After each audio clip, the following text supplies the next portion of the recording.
Video নিয়েছি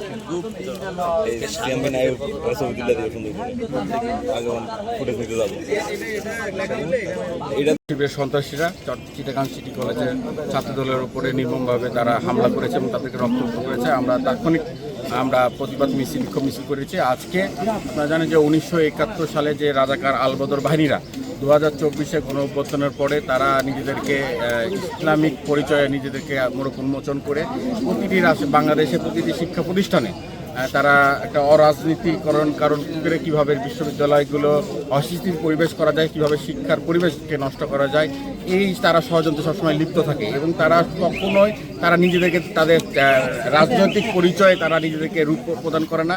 তারা নিজেদেরকে আড়াল রেখে গোপন রেখে গুপ্ত পরিচয়ে তারা বিগত সময়ে ছাত্রলীগের লুঙ্গির তলে থেকে রাজনীতি করে হেলমেট পরে সাধারণ শিক্ষার্থী সহকারে বাংলাদেশপন্থী যারা আন্দোলনমুখী ছিলেন তাদের রক্তাক্ত করেছে। আপনারা জানেন বুয়েটের আবরারকেও তারা গুপ্ত পরিচয়ে তারা হত্যা করেছে। এই গুপ্ত এক বাহিনী কোনো একটি বাহিনী নয়, এটা ইসলামী ছাত্র শিবির নামে একটি রাজনৈতিক সংগঠন যারা 71 সালে বাংলাদেশের বিপক্ষে ছিল, পাকিস্তানের পক্ষ হয়ে আমাদের বাংলাদেশের নারীদেরকে নির্মমভাবে হত্যা করেছে, ধর্ষণ করেছে।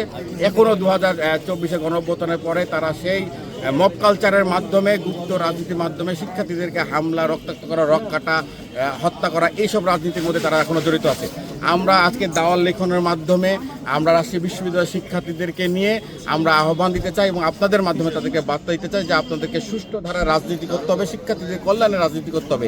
এর যদি ব্যত্যয় ঘটে আমরা বাংলাদেশ জাতীয়বাদী ছাত্রদল রাজশাহী বিশ্ববিদ্যালয়ে ছাত্র শিবিরের কোনো গুপ্ত রাজনীতি করার আর রাজশাহী বিশ্ববিদ্যালয় আমরা বিন্দুমাত্র সুযোগ দেব না।